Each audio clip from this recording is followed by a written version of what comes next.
Seja muito bem-vindo, muito bem-vinda ao Lições da Bíblia, o nosso encontro semanal de estudo profundo da Palavra de Deus. O tema de hoje é os processos do juízo de Deus. Você já parou para pensar no que significa o juízo de Deus? Por acaso você tem medo do juízo de Deus? E o que isso tem a ver com o estado do ser humano na morte? Bom, é sobre isso e muito mais o Lições da Bíblia que está começando agora.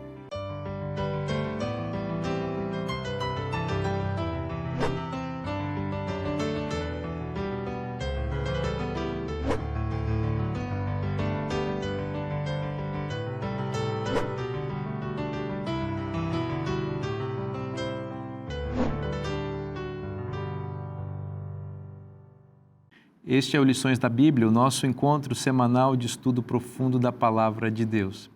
E a Bíblia é a Palavra de Deus, conforme a gente diz, e é Deus falando conosco. É bom repetir isso, né? Porque num mundo com tantas vozes, aí a gente fica às vezes meio perdido. Que bom saber que nós temos um livro no qual Deus se revela e aponta o caminho da salvação. E este é o propósito do programa Lições da Bíblia, permitir que a voz de Deus possa chegar até você em sua casa.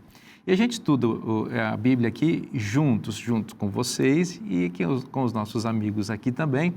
E eu vou apresentá-los mais uma vez para você. Aqui está a professora Anne Guzman. Seja muito bem-vinda, professora. Muito obrigada pelo convite, mais uma semana. Muito obrigada. Que legal, pastor Alberto Tim. Seja bem-vindo mais uma vez. Obrigado pelo convite também, pela oportunidade de compartilhar com vocês. Amém. Pastor Wellington Barbosa. Seja bem-vindo, amigo, mais uma vez. Obrigado. Privilégio a gente continuar essa jornada de estudo da palavra. É você que vai orar para nós agora. Vamos orar então. Senhor Deus Pai Todo-Poderoso, obrigado pelo privilégio que o Senhor nos dá em Cristo Jesus de estudar a Tua palavra, de compreender a Tua revelação e assim, Pai, termos a nossa mente transformada de acordo com o Teu querer. Amém. Ajuda-nos, Pai, mediante a iluminação do Espírito Santo, a compreender e aplicar a verdade que nós temos estudado. É a nossa oração, em nome de Jesus. Amém. Amém. Ao longo de toda essa temporada, nós temos tratado sobre o tema da morte, a ressurreição, enfim, os equívocos em relação a essas temáticas. Mas aqui chegamos nesse programa, pastor Tim, com o tema o processo do juízo. E aí vem à mente de quem está assistindo agora, o que isso tem a ver com o tema do trimestre? Será que o pastor Tim desviou do tema central? Não é possível. Explica para nós qual é a conexão do tema do juízo de Deus com o tema da morte. Veja, dependendo da nossa compreensão do que é pecado, vai ser a nossa compreensão do que é salvação. Porque pecado, aliás, salvação não é nada mais, nada menos do que a reversão da condição de pecado, dentro de um processo. Agora, a mesma forma, de acordo com a nossa compreensão do estado do ser humano na morte, será a nossa compreensão do juízo. Por exemplo, se eu creio que a pessoa, quando morre, já vai direto para a recompensa, quer seja no céu, no purgatório, ou no inferno, a recompensa já está sendo dada. Então, torna desnecessário um juízo final praticamente para os mortos, porque já foram recompensados ou punidos, estão sendo ali. Então, a ideia do juízo na Bíblia só faz sentido de uma maneira clara, a não ser que você coloque o juízo como o catecismo põe um juízo, e também os filósofos gregos, Sócrates, especialmente, põe um juízo logo após a morte. Agora, se eu creio no ensino bíblico do juízo final, então, logicamente, muda o cenário completamente. Eu gostaria de enunciar inicialmente que há 3 expressões, se você não quiser distorcer o conteúdo da Bíblia, que são fundamentais, nós somos salvos pela graça, justificados pela fé em Cristo e somos julgados pelas obras. Essas 3 expressões devem caminhar juntos. Se você superenfatizar a graça em detrimento do juízo, você vai incorrer naquilo que Bonhoeffer fala de a graça barata.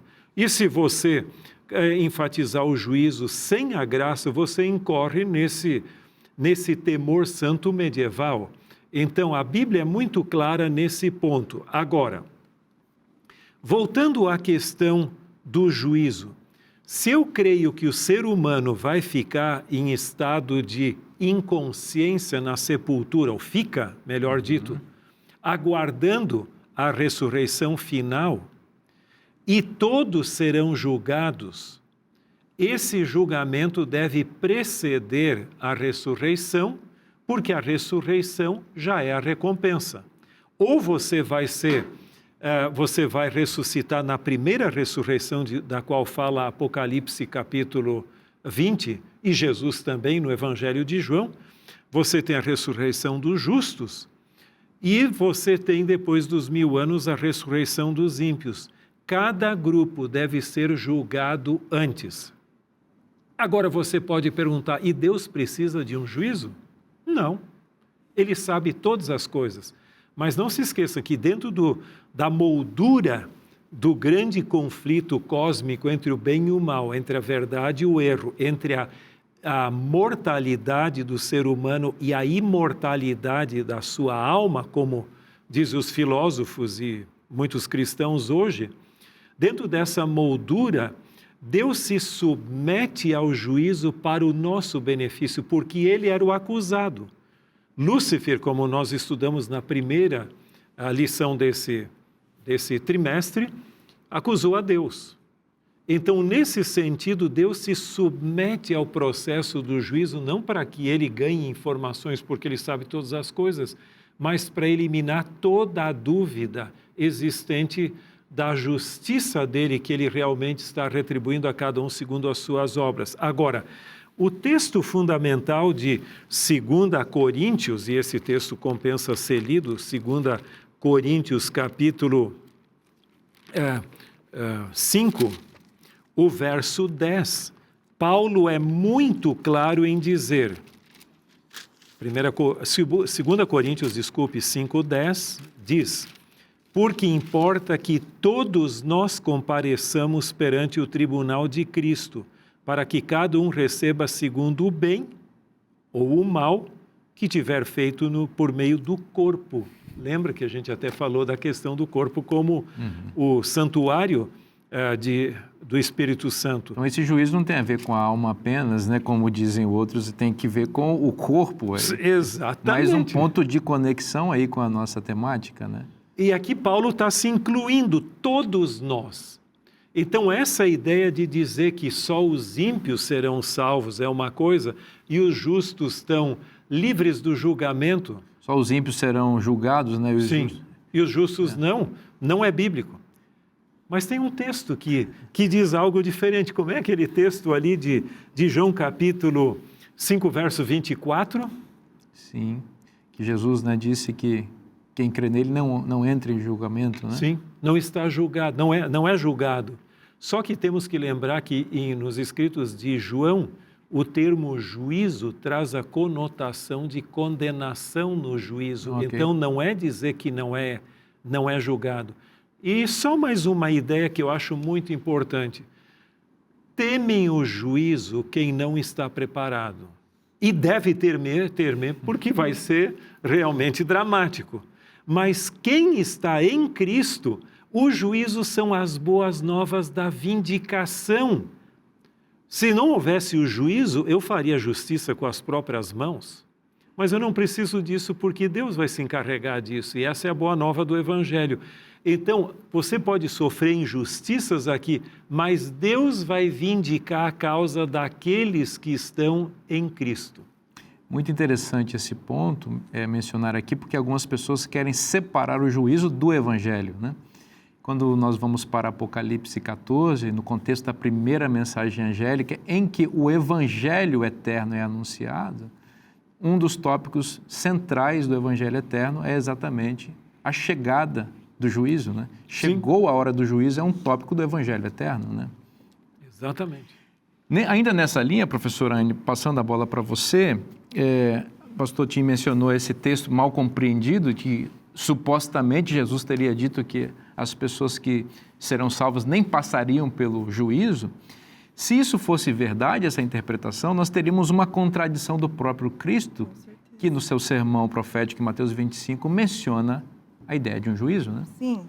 Aqui em Mateus 25, a gente tem, a partir do verso 32, a gente tem falando justamente sobre isso, onde os justos e também os ímpios, eles estarão passando por esse julgamento, né? A gente também pode usar a parábola do joio e do trigo, né? Que eles estavam juntos, depois eles foram separados, né? E eu acho até interessante porque aqui ele usa a mesma palavra, que ele diz assim, ó, e todas as nações serão reunidas em sua presença, e ele separará. A mesma coisa que ele usa, né? Ele vai separar ali o joio do trigo. Um dos outros, como o pastor separa dos cabritos as ovelhas. Ou seja, aqui depois, mais para frente, a gente vê quem são os cabritos, né? E quem são as ovelhas. Ou seja, os dois, ambos estão passando pelo julgamento. Os cabritos sendo os ímpios, com a sua recompensa, e os justos recebendo também a sua recompensa. Se tiver um cabrito disfarçado de ovelha, o pastor tem que olhar para ver se é ovelha mesmo, né? Então é um juízo que ele está fazendo, uma avaliação, né? Isso.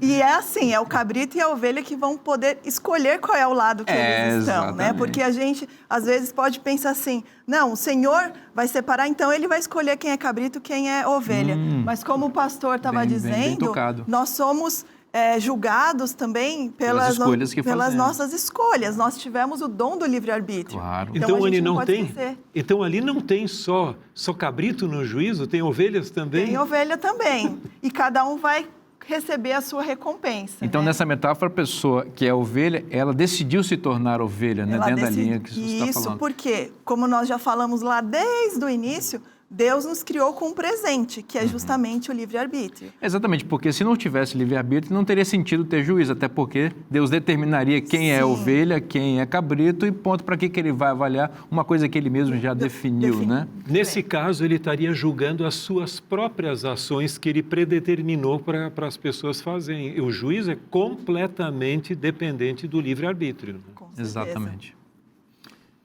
Eu vejo um detalhe importante nessa questão de Mateus 25, porque é muito comum a gente ouvir pessoas pegando esse texto e dizendo assim, o mais importante é aquilo que eu faço, no sentido de bem-estar, né? Porque aqui Jesus ele separa uns dos outros, né? No verso 34 em diante, ele diz assim, dirá ao rei os que estiverem à sua direita, vinde benditos de meu pai, e entrai na posse do reino que vos está preparado desde a fundação do mundo, porque tive fome e me desses de comer, tive sede e me desses de beber, era forasteiro e me hospedastes, estava nu e me vestistes, enfermo e me visitastes, preso e fostes me ver.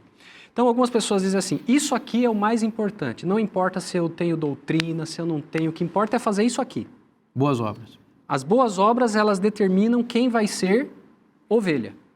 Agora veja, esse texto ele não está dissociado de uma sequência que Jesus vem contando de parábolas, que começam lá no capítulo 24, no final, né? E que Jesus ele distingue, ele diz assim, olha, quem é, pois, o servo fiel e prudente a quem o Senhor confiou os seus conservos para dar-lhes o sustento a seu tempo? Bem-aventurado aquele servo a quem seu Senhor, quando vier, achar fazendo assim. Mas se aquele servo, sendo mau, disser consigo mesmo, meu senhor demora-se, e passar a espancar os seus companheiros e a comer e beber com ébrios, virá o senhor daquele servo em dia que não espera, em hora que não sabe, e castigá-lo-á. Então nós temos dois tipos de servo, servo bom e servo mau. Jesus começa, ele faz essa introdução e depois ele conta a parábola das 10 virgens. E na parábola das 10 virgens nós temos dois grupos. São virgens, têm nas mãos as lâmpadas, um grupo tem azeite e o outro não tem. O noivo demora, elas adormecem, chega a hora que o noivo se apresenta, e aí aquelas que têm azeite na lâmpada, essas entram e participam da festa de casamento. Essa parábola, nós entendemos que ela está relacionada com o quê? Com o preparo da igreja, com a Bíblia e o Espírito Santo na mão para receber o noivo. Depois nós temos a parábola dos talentos, em que você tem também dois grupos que recebem, né, das mãos do Senhor talentos, né, uma pequena fortuna cada um deles. Foram 3 servos, 2 recebem, um recebe 5, outro recebe 2 e um recebe 1. Os que receberam 5 e 2, eles multiplicam. O que recebeu 1, enterra. E aí nós temos, então, mais uma vez, quem é que vai entrar na alegria do seu senhor? Os que multiplicaram talentos. Aquele que enterra talento, esse é lançado fora. Então, nessa sequência, a gente observa uma linearidade que traz uma lição muito importante para nós. Quem é o servo bom? O servo bom é aquele que tem o Espírito Santo, tem a Bíblia na mão, coloca os seus talentos em ação. E de que maneira ele coloca esses talentos em ação? Aí nós encontramos na parábola que nós temos aqui das ovelhas e dos bodes. O que nós encontramos a partir do verso 31, na verdade, é resultado daquilo que aconteceu antes. É um sermão, né, que ele está apresentando. Exato, ele está apresentando diversos elementos que vão se complementando e que dão um resultado. Qual é o resultado? Olha, quem é o bom servo? Quem tem a Bíblia na mão, o Espírito Santo, multiplica talentos e serve. De que maneira ele serve? Aquele que tem fome, ele dá de comer. Aquele que tem sede, ele dá de beber. Então não é dissociado. Essa história de você dizer que a doutrina não tem nada a ver com a prática e que a doutrina é irrelevante no processo do juízo, porque o que importa é aquilo que a gente faz e não aquilo que a gente pensa, dentro desse contexto aqui, não se sustenta. E isso é algo muito importante que nós precisamos levar em consideração. Exato. A prática correta deriva de uma compreensão correta da palavra de Deus, né? As doutrinas são fundamentais para forjar ou para formar um comportamento realmente adequado e que será aprovado no juízo de Deus. Você tocou num ponto muito importante. A gente vê essas separações hoje em dia aí, em que as pessoas vão dizendo, não precisa mais doutrina. Doutrina é uma coisa pesada, doutrina é uma coisa que foi inventada por homens, isso não está na palavra de Deus, na verdade. Nós precisamos do Evangelho, né? O Evangelho é uma coisa assim, que resolve todas as coisas. Nós precisamos apenas da pessoa de Cristo, não dos ensinos de Cristo. É um tema que já tocamos em programas anteriores, mas na Bíblia, na palavra de Deus, não há essa separação entre as doutrinas e aquilo que nós devemos fazer. É que bom estudar a palavra de Deus. Nós estamos quase terminando essa temporada, mas eu ainda quero mencionar a importância de você ter o nosso guia de estudos. A cada trimestre, um novo guia. E você pode ter uma assinatura do nosso guia de estudos, que vai chegar a cada temporada na sua casa esse material, ou você pode comprar de forma avulsa também.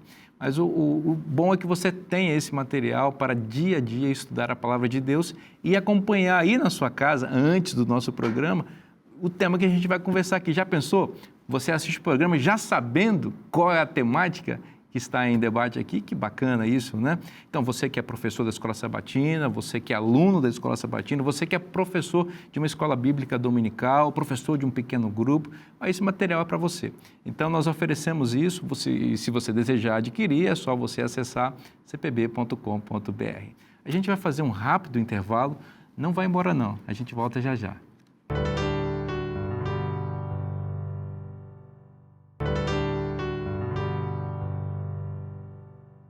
Estamos de volta com o programa Lições da Bíblia para continuar estudando a Palavra de Deus. E eu tenho uma dica muito especial para você que assiste ao programa Lições da Bíblia toda semana. A gente recomenda este material aqui, A Procura da Verdade, que é uma revista que apresenta os principais temas bíblicos para ajudar você a conhecer a verdade. Você está em busca da verdade? Você está meio indeciso em relação ao caminho que você está seguindo, está em dúvida com respeito a alguns temas bíblicos, está questionando algumas coisas que, quem sabe, seu líder religioso tem mencionado e você não está encontrando eco disso na palavra de Deus, essa revista vai ajudar você a encontrar a verdade. É por isso que nós recomendamos aqui. Como é que faz para você ter essa revista em sua casa? É simples, é só mandar um WhatsApp para esse número que apareceu na sua tela, que nós vamos fazer o seu cadastro, você vai digitar algumas coisas, uns dados seus, e nós vamos enviar para você sem custo nenhum para a sua casa, para ajudar você a encontrar a verdade. Bom, a gente está falando sobre o juízo de Deus e os processos de juízo que são separados, né? São processuais, e a gente vai continuar conversando sobre isso aqui com o nosso querido pastor Tim. Veja, nós estamos começando aqui a ideia de um juízo pré-advento, ou seja, de um juízo investigativo, pré-advento. O que significa pré-advento? É antes da segunda vinda de Cristo. Por que pré-advento?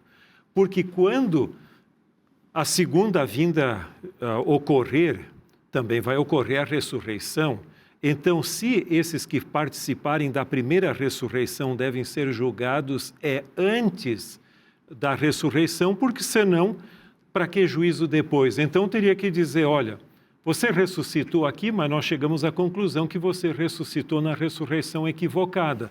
Nós tínhamos Morre que, de novo, falha aí. nossa, você pertence à segunda ressurreição. Falha nossa. Então, não, exatamente, não faria sentido. Investigativo tem a ver com os santos, no caso, investigar o caso deles.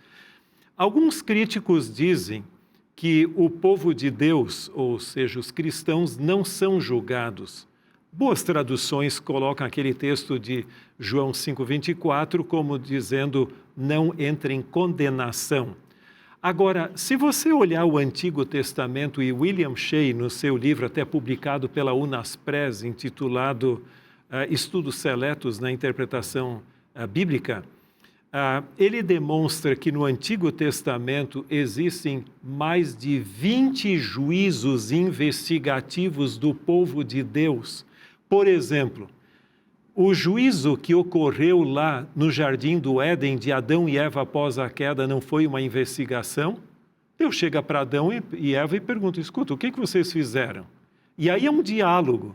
E há depois até uma sentença, né? Sim. Então ali você tem juízos de um indivíduo, de um pequeno grupo, até entre os rebeldes lá de Israel no deserto, e você tem de toda uma nação como de Judá, em Ezequiel capítulo 1 a 10.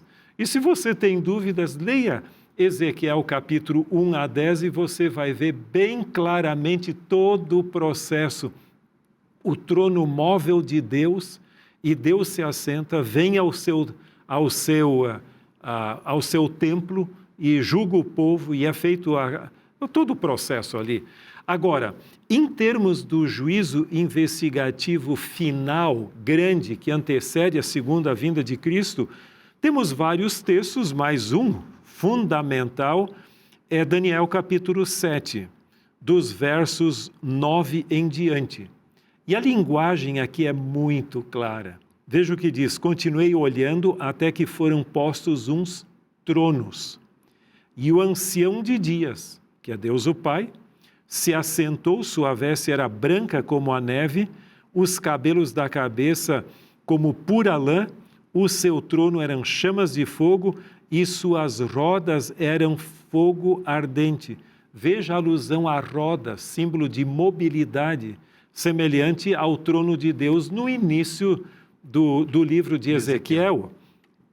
E ali diz, e um rio manava milhares, veja o verso 10 agora, um rio de fogo manava e saiu de diante dele, milhares e milhares o serviam, e miríadas estavam diante dele.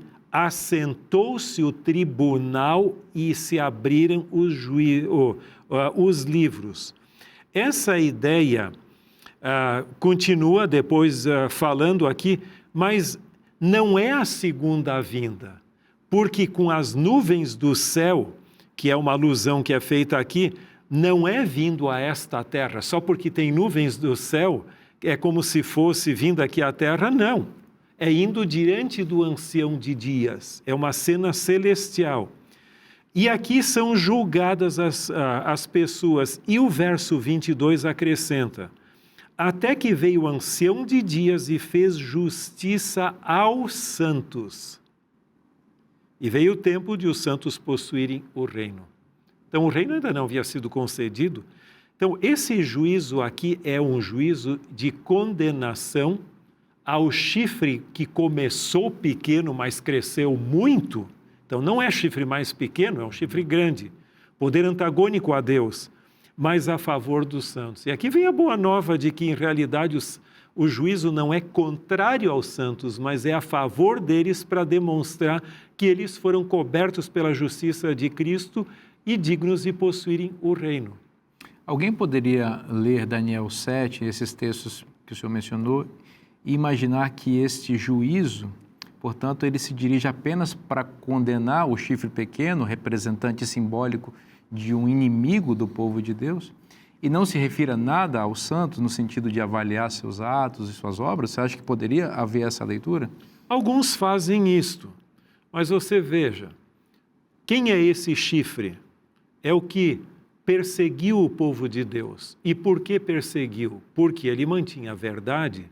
Então, nesse processo aqui, você vai ver duas coisas. A fase negativa é a condenação do chifre e todos aqueles que ou seja, das hostes do mal.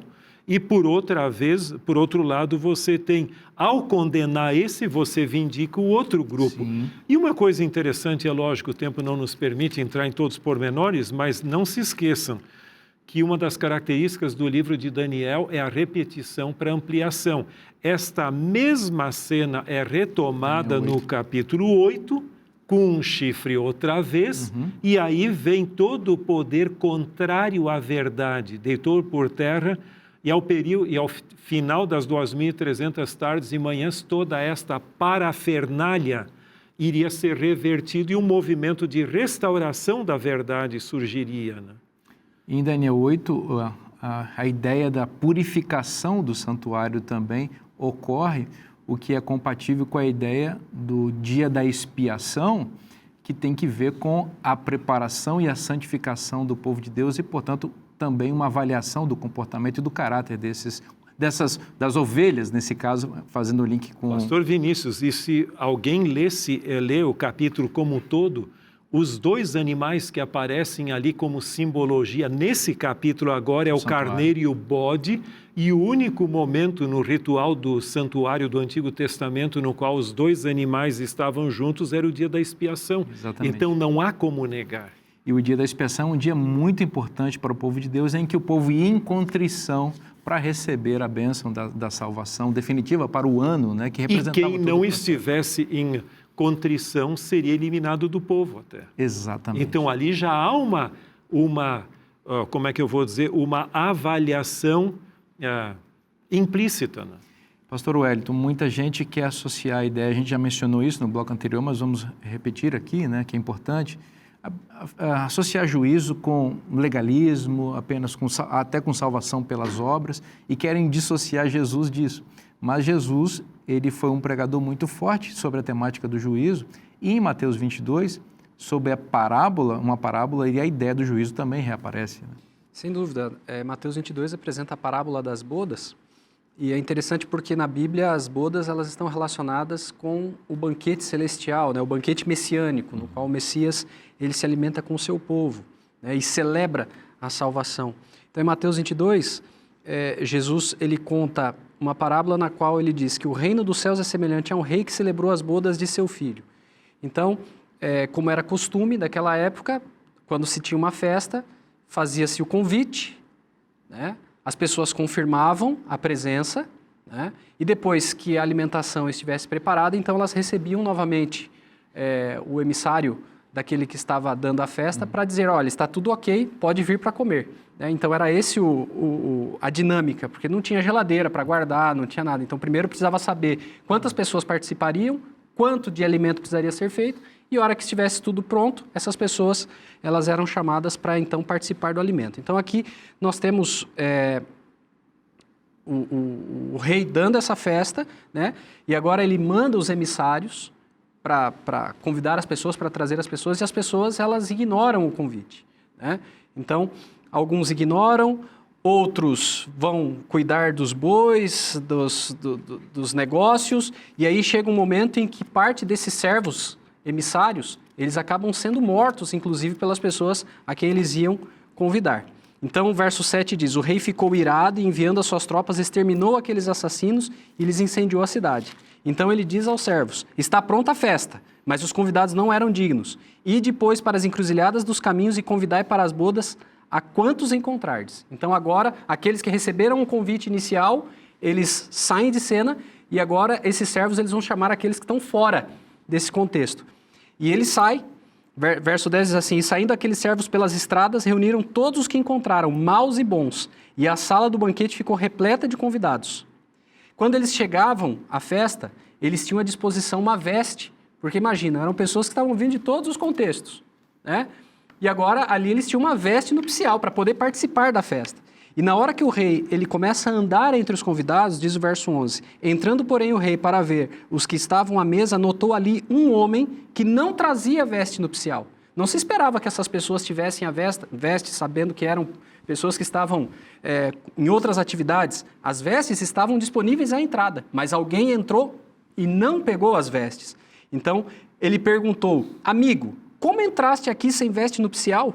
E ele emudeceu. Emudeceu por quê? Porque a veste estava disponível, mas ele não quis pegar. Então ordenou o rei aos serventes, amarrai-o de pés e mãos e lançai-o para fora nas trevas. Ali haverá choro e ranger de dentes. A que se refere isso aqui?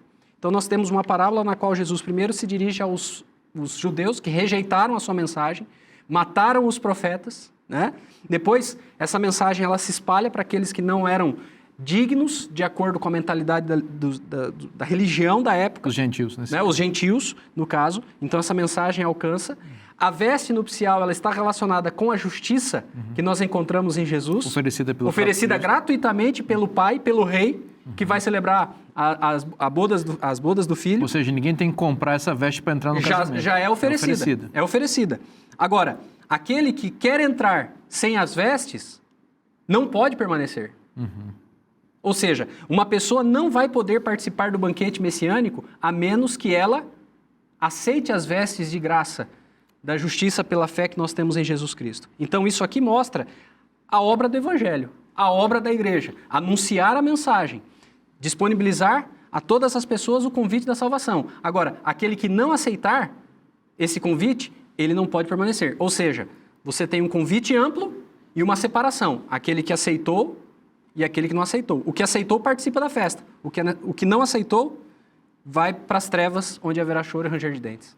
Agora, tem um ponto importante quanto ao juízo investigativo, é o exame que o rei faz dos candidatos. Exatamente. Ele examina tá bonito, tá bonito, tá bonito. Esse não tem e é jogado fora. Esse exame dos convidados à festa antes que a festa comece é uma ideia bem clara do juízo investigativo. Né? É como se você fosse convidado para uma festa muito chique, muito cara, e você é pobre, não tem o dinheiro para comprar roupa, nem para se preparar para ir lá. E você pensa, eu não posso ir num lugar desse, eu vou ficar me sentindo mal. E aí a pessoa que te convida diz, não, pode vir, eu vou pagar a passagem de avião para você, eu vou pagar a hospedagem para você, eu vou comprar toda a roupa para você, e você não vai pagar nada, é só você usar tudo que eu tenho para você usar. E isso ocorre numa situação onde ainda a condição, o status pode ser revertido, porque Exato. ele é expulso. Ele é jogado fora. Quando se está no céu, não tem mais essa história. Quando a recompensa for dada, Sim. não há mais reversão. Exatamente. Então, uma avaliação prévia do rei examinando os convidados. Que aí entra E é os convidados, não são os de fora. Exatamente.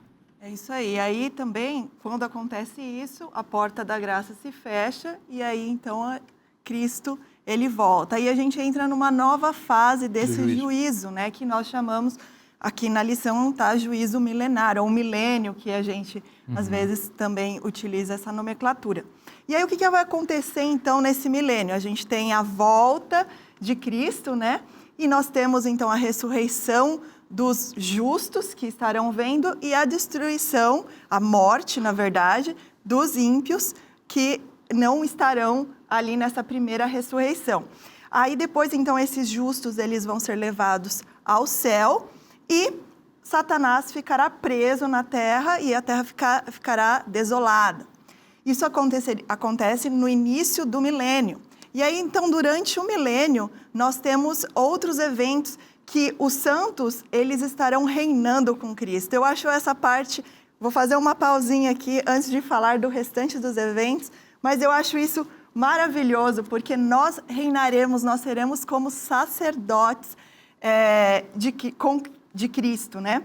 E aqui também um ponto que eu acho muito importante é que no juízo do pré-advento, somente seres celestiais participam.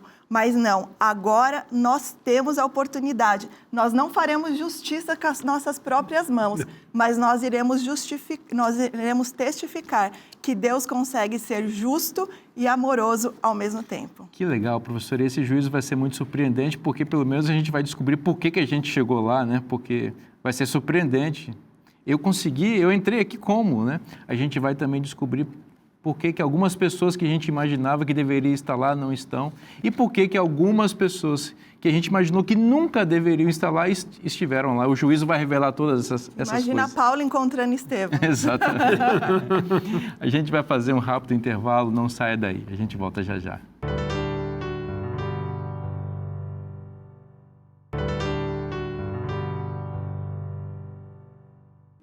Voltamos com o programa Lições da Bíblia para continuar estudando a Palavra de Deus.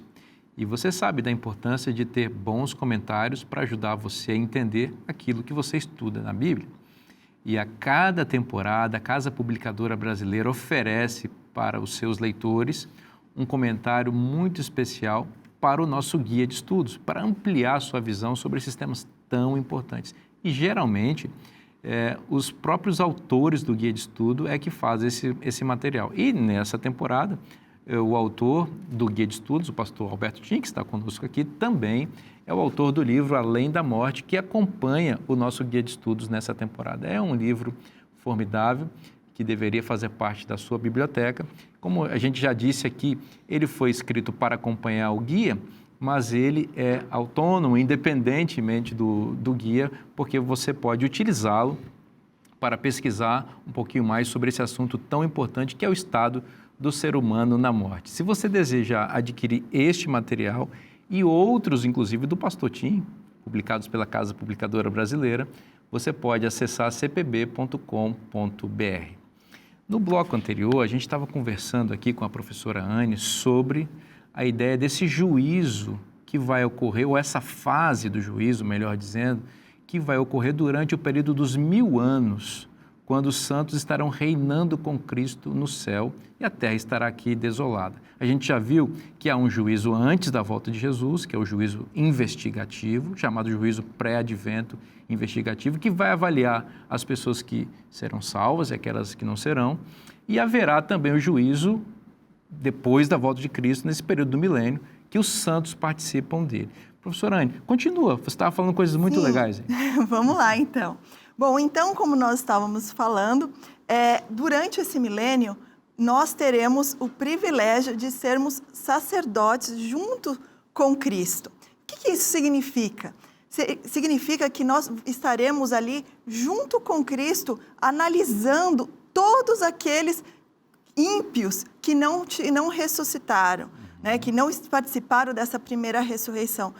Não somente aqueles seres humanos que não se arrependeram, né, e não participaram dessa primeira ressurreição, mas também os anjos caídos, né? 1 Coríntios 6,3, ele fala isso, que nós estaremos também participando do julgamento desses anjos. O que eu acho muito interessante nisso é, nesse momento onde nós estamos participando desse julgamento, né, podemos dizer, talvez a gente estaria vendo mesmo se Deus é justo e misericordioso, nós estamos trabalhando exatamente aonde Satanás ataca Deus, né? O caráter de Deus. E ali a gente vai testificar de que Deus, ele pode ser justo e misericordioso também, e nós vamos participar disso. Nós não vamos ficar sem trabalhar no milênio, não. Nós vamos estar trabalhando nesse milênio. Vamos ser juízes, vamos ser juízes. Vamos ser promovidos, hein? Pois é, muitas vezes a gente brinca, né? Que a gente fala assim,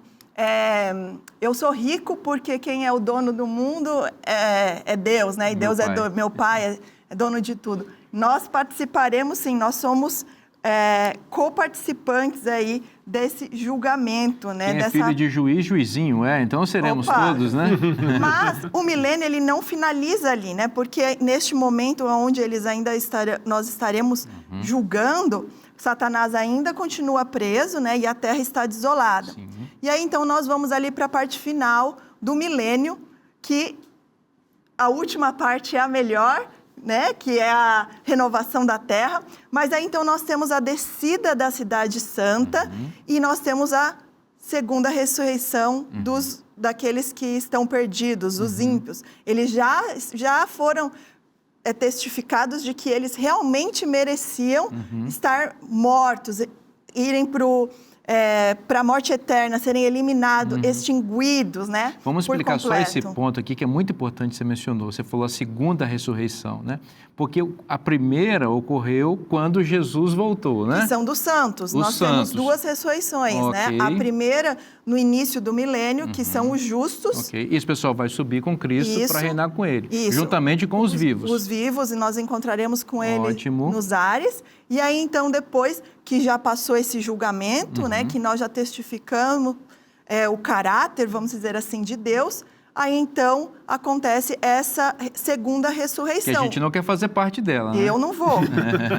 Porque só ressuscitam os ímpios. Somente os ímpios. Depois de 1000 anos mortos, aí, não é? Isso. Aí, então, eles estarão ressuscitando.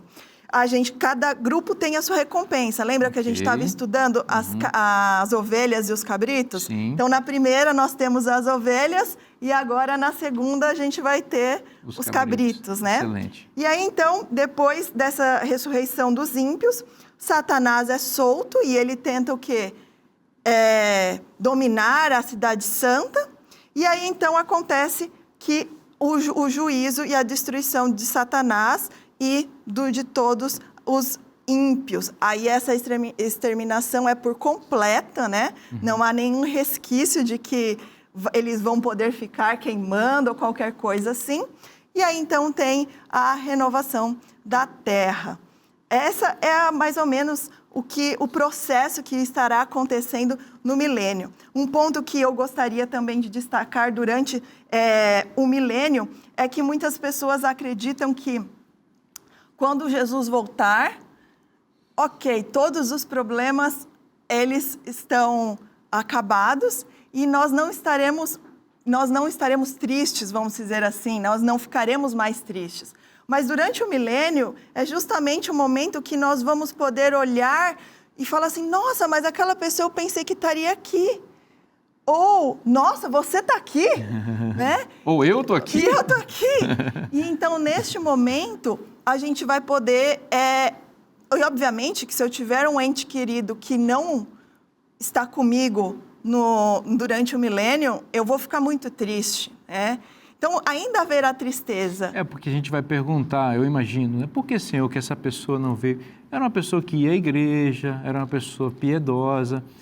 Então, parece que Deus não foi justo com essa pessoa. Então, nesse período, nós vamos ver coisas que nós não víamos, mas que Deus via. Aliás, nós vamos ter acesso, inclusive, aos pensamentos das pessoas, às motivações dessas pessoas, o que vai comprovar que Deus foi justo em não levar aquela pessoa para o céu, ou foi justo em levar alguém que a gente imaginava que não deveria estar lá, mas Deus conhecia o coração dela, né? Interessante que Morris Vanden começou um artigo que ele publicou, acho que foi na década de 1980, onde ele dizia assim, como você se sentiria se chegando ao céu Billy Graham, o Billy Graham, não estaria lá, o maior evangelista do século XX, e Adolf Hitler fosse o seu vizinho de casa? Você faria duas perguntas, uma delas, será que eu estou no lugar certo? E a segunda, como é que esse indivíduo veio aqui? Ele não está sugerindo que Hitler vai ser salvo, mas ele está só dizendo porque vai ser um lugar de surpresa. Como, por exemplo, Isaías encontrar lá o rei Manassés que o cerrou pelo meio, né? E tal. Então, ele disse, o Deus, não é que ele precisa do juízo, mas ele se submete para eliminar todas as dúvidas. Eu creio que uma das maiores surpresas será a gente se ver lá. Deus, como é que foi? Aí a gente vai se dobrar diante da graça de Cristo e perceber que foi pelo Evangelho e pelo amor dele, né? Verdade. Agora, pastor Wellington, a professora Anne fez um resumo muito interessante. Fiquei pensando que os alunos dela são privilegiados, uma professora que sintetiza bem essas ideias. E aqui ela mencionou essa questão da descida da cidade santa aqui à terra e é a condenação final após a segunda ressurreição dos ímpios. E Apocalipse menciona lago de fogo e inferno como coisas diferentes. Você pode dar uma luz para a gente aí? Apocalipse 20, verso 10, fala que o diabo, o sedutor deles, foi lançado para dentro do lago de fogo e enxofre, né? E depois, no verso 14 e no verso 15, diz assim: então a morte e o inferno foram lançados para dentro do lago de fogo. Esta é a segunda morte, o lago de fogo. E se alguém não foi achado inscrito no livro da vida, esse foi lançado para dentro do lago de fogo. Então esse lago de fogo é o lugar em que a morte e o inferno cessam. Mas se a ideia é de um inferno como um lugar de fogo, como você vai lançar o inferno, que é um lugar de fogo, dentro do lago de fogo? Parece que é uma sobreposição de ideias. É muito fogo, né? E para piorar, Apocalipse capítulo 1, versos 17 e 18, quando fala a respeito de Jesus, é Jesus se apresentando a João, na última parte diz assim: não temas, eu sou o primeiro e o último, e aquele que vive. Estive morto, mas eis que estou vivo pelos séculos dos séculos, e tenho as chaves da morte e do inferno. Então, não somente você tem o inferno de fogo lançado no lago de fogo, como Jesus como porteiro do inferno. Então, são situações que a gente para pensar e fala assim, peraí, alguma coisa errada não está certa. Né? Quando a gente vai para o texto, a gente vai entender o que o texto quer dizer. Porque inferno, na verdade, em uma lição anterior, inclusive a professora Ania apresentou esse conceito, está relacionado com sepultura. E aí, quando eu traduzo a palavra inferno como sepultura, tudo faz sentido. Jesus tem as chaves da morte e da sepultura, como ele comprovou enquanto esteve aqui na terra e como ele vai comprovar quando ele voltar nas nuvens dos céus, ressuscitando os salvos e depois ressuscitando os ímpios para a condenação final. E agora, no verso 14, quando o texto diz, então a morte e a sepultura foram lançados para dentro do lago de fogo, esta é a segunda morte do lago de fogo, é a indicação simbólica do Apocalipse de que não haverá, em definitivo, morte. Não há morte, não há sepultura.